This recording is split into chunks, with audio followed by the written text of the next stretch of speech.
Dreams. We all have them. According to the Webster Dictionary, dreams are strongly desired goals or purposes. So why do some people achieve their dreams and others don't? I decided to go out to the community and find out.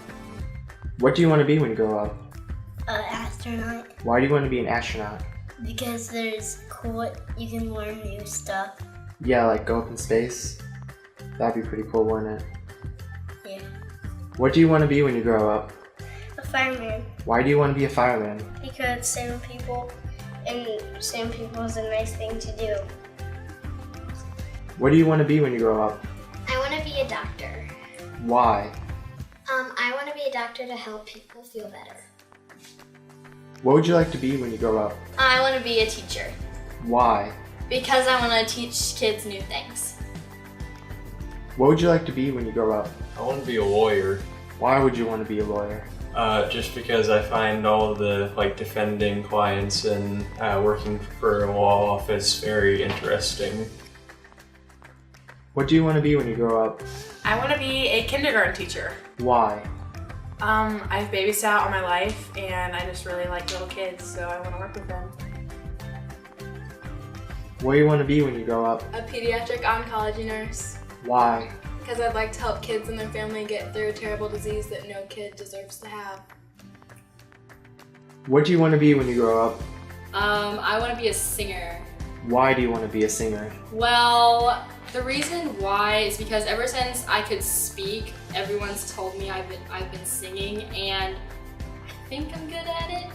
But and just when I see people on stage singing, it just, I don't know, it just makes me want to go up there and make people happy with my voice and help them pull through hard times. Because when I listen to music,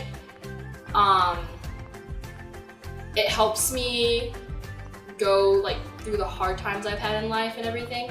So, yeah.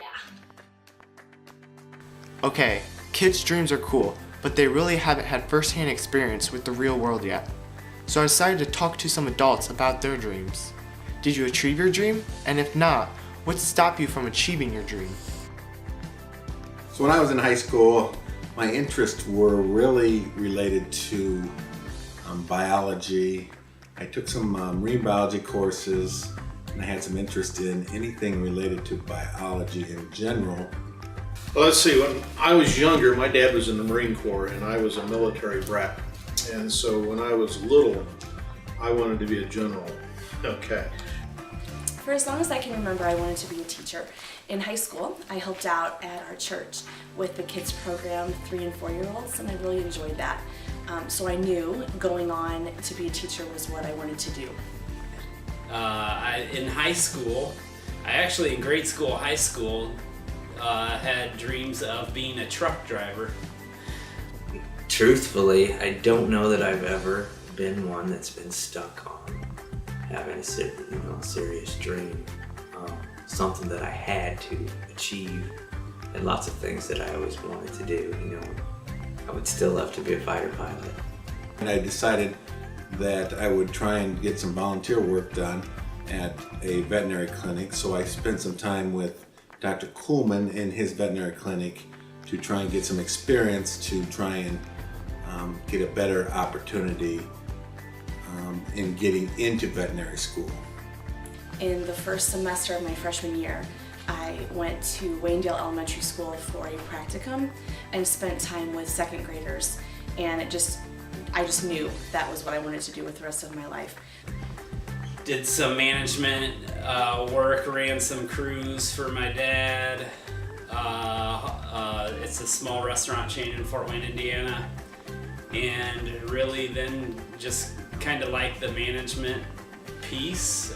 Went to Xavier University in Cincinnati and got a degree in business management. So I decided, after talking to my counselor, he said, well, why don't you try to get into medical school, as the prerequisites are very similar to veterinary school. And then also we said, well, I decided, since my dad was a teacher, that I would maybe be a biology teacher. And a friend of mine went to work for Phillips Oil Company, and he said, hey, Tonk, you need to be a geophysicist. He says, most of the geologists aren't smart enough to do math, and you're a math whiz, you should be a geophysicist. So I thought, okay, fine, I'll do that. I was interviewed by the Navy, the CIA, the NSA, some other government positions, and a lot of oil companies.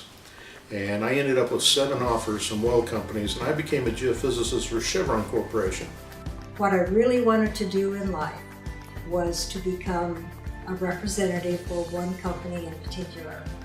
And I got my opportunity to do that after I reached age 60 and worked 7 years for Cooper Farms out of Van Wert, Ohio. I have a passion. I've been a road bike racer for the last probably 20 years. Had an urge to open a bike shop, which transformed into kind of an outfitters as well. We sell and rent bikes, canoes, kayaks, and we also do outdoor apparel and stuff. A full line outfitter right downtown Fort Wayne, Indiana. Now that I am a dad, and honestly that is a goal of mine, just to try to be a good guy, because I want my boys to see it so they don't have to be told that that's what you're supposed to do. I just want them to see it. I got some bad news in my life. I had 4 kids, was married, things were going along really, really good, and I got MS. And that kind of took the wind out of my sails, and the first diagnosis for that wasn't very good. And so I retired from Chevron and we moved back home, back to Indiana. And we bought a business that I could run, and I did that for a couple of years while I was getting my teaching certificate. I always knew, after my English teacher helped me, that I would teach in a university one day. I ended up teaching high school after I left Chevron, and I enjoy teaching. It became, as a person of age, older than I was, money wasn't the issue anymore. It was my legacy, especially being ill. It was what I was going to leave this world with, and not necessarily what I had in monetary stuff. Now that I am retired from the food business, I still go out and I do food shows for different companies, and that basically, I feel like I lived my dream the last 7 years of working. The main point I think I have is that you do prepare yourself for these opportunities, and then some doors are shut and some doors are open. Thus, that is how I became a medical doctor, and now I work in the emergency room for the past 20 years. I really believe many years ago, 73, 74, when my English teacher saved me from possibly ending up in prison or worse, that I was intended to be a teacher. It just took me 20 years to realize that. And yeah, I don't make a lot of money, but I wake up happy with what I do every day, and I appreciate that. I really do think I make a difference, and it's frustrating sometimes, but it's a heck of a lot more beneficial than it is frustrating. And as long as that happens, I'm in. I'm a teacher. When I sit and think about it, there's nothing else that I want to be. I'm happy changing the lives of kids, and if being a teacher is what you want to do, then I encourage you to follow your dreams. Goals are achievable, and that's the bottom line. But you know, you don't have to be defined by them. Your life's going to ebb and flow. Your goals probably will too. So what's my dream, you ask? I want to become a filmmaker. In the summer of 2008, my aunt introduced me to a video camera and a program on the Mac called iMovie. Ever since then, I've been fantasizing about making short films. As years passed, I started critiquing my filmmaking abilities, adding more and more special effects to my videos to add more production value. My parents eventually bought my own camera, so I'd stop borrowing other people's cameras. 3 years ago, my parents bought me a green sheet, so I'd start using green screen effects. In the summer of 2012, I created my longest short film, I Spy, which was 20 minutes long. It included everything from green screen, gunshots, different locations, and took an entire month of my summer to make. As of last summer, I acquired the entire Adobe CS6 package, and I got 2 full green walls in my room to shoot green screen effect. My next step in my journey is to graduate from Full Sail University with a bachelor's in film production. then moved to California to start working on TV/movie sets. So that's my dream. What's yours?